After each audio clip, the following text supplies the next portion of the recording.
come on. This is not good. This year, I'm gonna challenge myself to drive my 40-year-old Audi Quattro 10,000 miles. And that might not sound like a lot to you soccer moms, but this isn't just some commuter vehicle. It's a project car I bought 18 months ago with 180,000 miles on it that was barely even drivable. So these are gonna be hard-earned, spirited miles. But first, I'm gonna make this episode a little bit special. Does that look any different?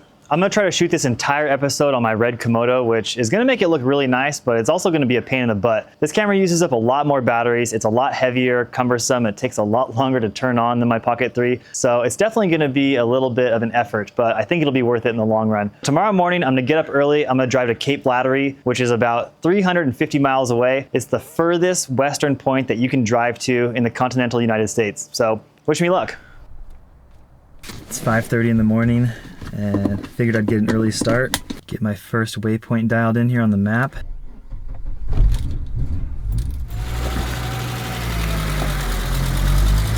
It is not easy seeing out of this thing at night. It's like those jokes about the parents yelling at their kids for having the dome light on from the 90s. That's exactly this car. I had a pretty bad popping noise after I got back from my Salt Lake City drive last year. And I threw the car up on the rack yesterday and took a look at it.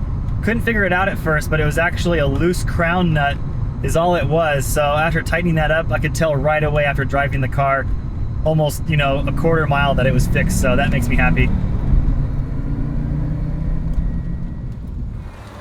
I survived the most deadly road in Oregon, and according to the internet, I should be able to see Mount Rainier from here, but it's definitely way too cloudy, and the sun hasn't even come up yet. So at least I get to drive over this really cool bridge over to Washington State, and I have a feeling that bridges are gonna be a reoccurring theme in a lot of my videos. Something about bridges, I just love driving over bridges. As soon as I stopped the car back there, I noticed right away it smelled like oil, and I saw a little bit of whatever coming out of the hood. But it's pretty normal for this car. It just seems to leak a tiny bit of oil and coolant all over the place, so it always stinks like something. It didn't say anything about rain today, but living in the Pacific Northwest, it's always an option, so I was definitely expecting it at some point. I don't really mind it. Living in Portland my whole life, I've driven in a lot of rain, so I'm just gonna enjoy it. I've just passed the 100-mile mark on my odometer, and I'm definitely in the middle of nowhere, and I've already seen 2 deer, so definitely treading lightly with those guys. I pretty much always assume they're gonna run right in front of you.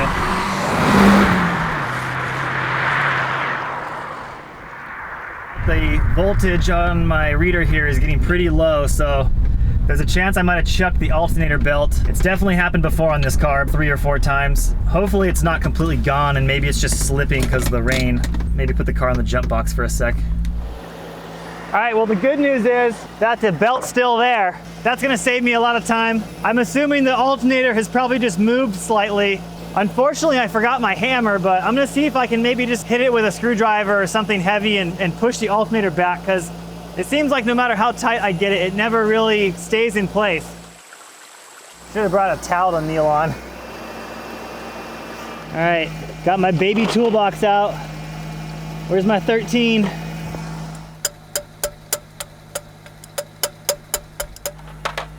I don't know if there's much more I can do right now without fully laying on the ground.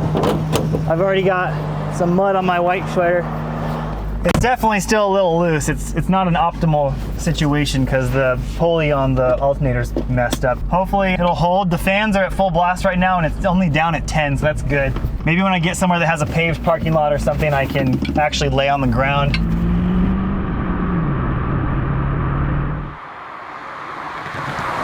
I just passed a truck and now the battery light's on, so I'm assuming that the high RPMs chucked that belt off. So I'm gonna pull over at one of these stores up here, maybe a gas station or something, and see if I can put the new one on. I've got 2 different sizes with me. One's really tight and one is medium tight. The really tight one, I need a lot of force to get it on, but once it's on, it's really tight and the thing works really well. So maybe I'll try that one first and see if I can get it on with a screwdriver and just force it on there, and then we'll be on our way. Even though this is a pretty nice jacket, I think I'd rather just get this wet. This is black. I'm not worried about getting my white shirt dirty. All All right, I got a belt on there. Unfortunately, it wasn't the super tight one. Last time, the super tight one lasted like 3,000 miles. I think I burned it up using the seat heaters a few weeks ago, so it was pretty much smoked. Hopefully this medium tight one lasts a bit longer. It's so hard to get that thing super tight. There's not like the third screw to fine tune it, so I think what happens is you pull too many amps on it and it just starts to burn up the belt, and then you're done for. The bad news is we've lost probably about an hour now from stopping twice, so I might either have to cut out one of my stops or I might have to finish the drive up there tomorrow morning. Haven't quite decided yet what I want to do. Or maybe just skip lunch. That sounds like a good plan.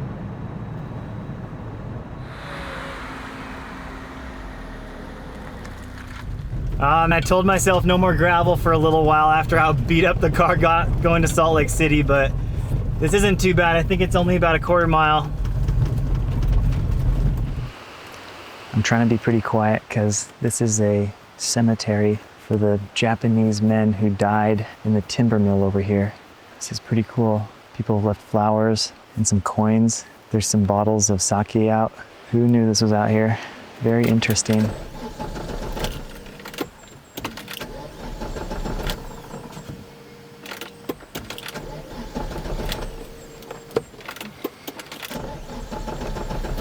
This is not good. Gonna have to think about this for a minute. Pretty sure I have some plugs with me. Could try that. I'm not sure if I even have the tool for that, but it's time to start digging. Here's the plugs. That would be pretty stupid. Come out here and not have a tool to take the plugs out. This only has short socket. Oh wait, this might have a plug, spark plug tool. Well, I'll see if that works. It's a little bit cold out here. This is the most problems I've had with the car in one day. Oh man, of course the plugs are some insane size. Yep, that's not gonna work. I do know that the times that it likes to start the least is after it's been sitting for about 15 minutes, which is what it just did, but I always get it to start somehow. Yeah, it's just not this time.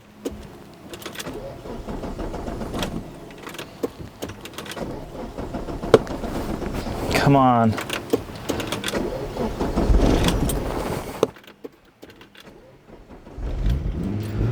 Oh, thank God.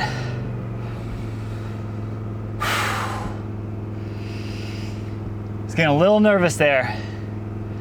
I think it's that 5 or 10 minute window where the car isn't quite, yeah, it's rich all right. I can see some steam coming out, whatever that is. But yeah, I think it's a coolant temp sensor issue. Thank you, Japanese graveyard, for all the good times, but I'm getting the hell out of here. It's not exactly fun when your phone says SOS, no service.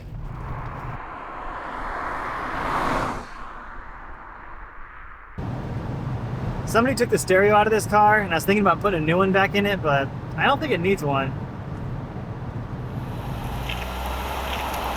All right, let's see how much this thing weighs. All right, front axle is 1,900, and the rear 1,400. So this car only weighs 3,300 pounds with me in it.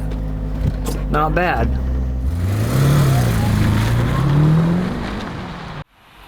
I'm at my first and probably only fill up. I didn't really need gas. I think this car can get probably 400 or 500 miles on a tank. It's a 21-gallon tank. I just didn't want to deal with trying to find gas when I was up there, so I figured it'd be a good time. Maybe I should look and see if they've got a sandwich. I think I've got the slowest pump in the world. My next stop was gonna be the world's largest Sitka tree. I don't think it's massively tall, it's just really big around, like the size of 2 or 3 cars or something like that. I think I'm gonna skip that in the essence of saving some time and go to the next thing.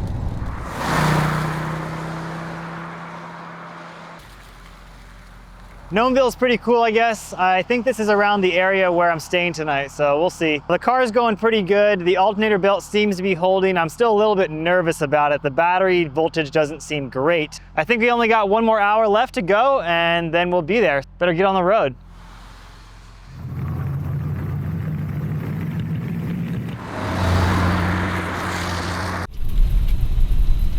All right, this is it.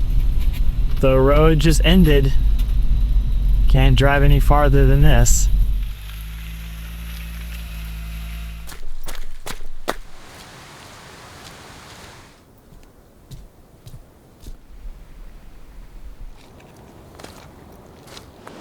Well, I can't believe it. 11 hours later, I actually did it. Made it out here before sunset. And yeah, it's pretty cool. I can't see Canada. At least I don't think I can. Maybe it's over there. Now I can say I've been to the furthest western point. Pretty rad. That was a good time. The last hour of the drive was really fun. I didn't film much because I was in a hurry, but it was a good time on all those twisty roads. Guess it's time to head back now. Video's not over yet. Still got to drive home, but that'll be tomorrow. For now, I'm gonna get some real food. Last night I was pretty tired. I basically just drove back to Forks, which is where Gnomeville is, and had a quick bite to eat at one of the local restaurants before I stopped in at my beautiful shack out here in the middle of the woods. I'm a total cheapskate when it comes to hotels, so I couldn't pass up the $60, and it actually turned out to be pretty cozy. I decided I wanted to wait for the sun to come up before I left. I'm pretty sick of driving that car in the dark. It's not that much fun. But today I think it's only about 5.5 hours back since I already drove south for a little bit. There's not a whole lot of stops, so it's mostly just about enjoying the drive and getting the car back in one piece.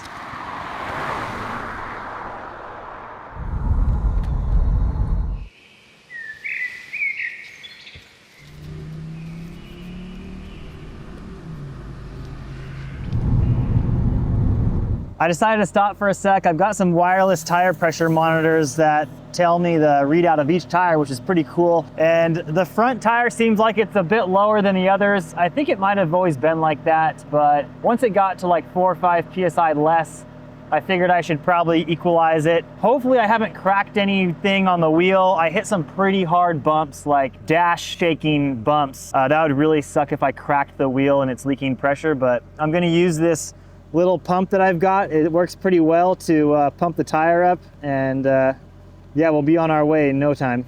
A few things I hadn't mentioned on the drive yesterday. I broke the door handle on the passenger side on the outside, so I can't open the passenger side door. I have to run around to the inside and open it from the inside, which sucks because I keep my tripod for the Komodo right here in the footwell of the passenger side, and so every time I stop, I have to remember to open the door before I get out to pull the tripod out. A dog chased me for a short while, which was pretty entertaining. It made it extra funny that it was a really small dog. I did hit a bird pretty bad. The worst I've ever hit a bird. It exploded on my windshield wiper in the front of the car, and I don't think I've ever hit a bird before, like actually hit one, so feel bad for that little guy. Haven't really seen any rain. Hopefully it holds out, because it's nice when you get out of the car and you don't get soaking wet. So that's been a plus. And yeah, I mean, the roads have been a lot of fun. This is probably the most twisty, curvy, wooded area roads I've ever driven. The only drawback has been that some of them are really, really bumpy and have bad potholes, and I've hit a couple, you know, you can't avoid them all. And it shakes the car so badly that it like pains me. It makes me feel bad. So trying to avoid those the best I can. The next stop is going to be the world's largest oyster. I know it's probably as lame as it looks, but I wanted to drive more of the western beach side down on the 101. If you keep going on this road, you eventually end up in San Francisco, and I'm definitely going to do this drive all the way down there at some point this year. I've already got that planned out, so let's see what a big oyster looks like. I'm in the town of South Bend, and this is the largest oyster. It's definitely as lame as it sounds. I don't know if it's even real. It kind of just looks like a giant piece of concrete, and it's only about half of an oyster, so it's pretty much what I expected. At this point, I've seen about all the cool stuff I think I can see on this drive, so I think I'm gonna set my maps to head home and just enjoy the rest of the drive. Hopefully get there before dinner.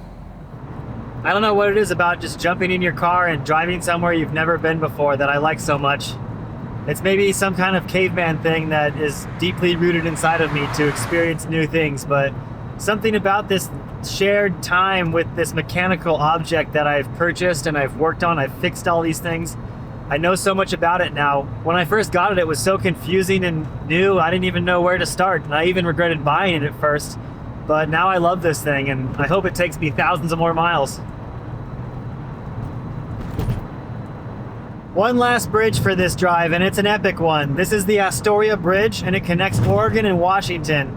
It's over 4 miles long, and it's the longest continuous truss bridge in America. I think this is the perfect way to finish off the drive.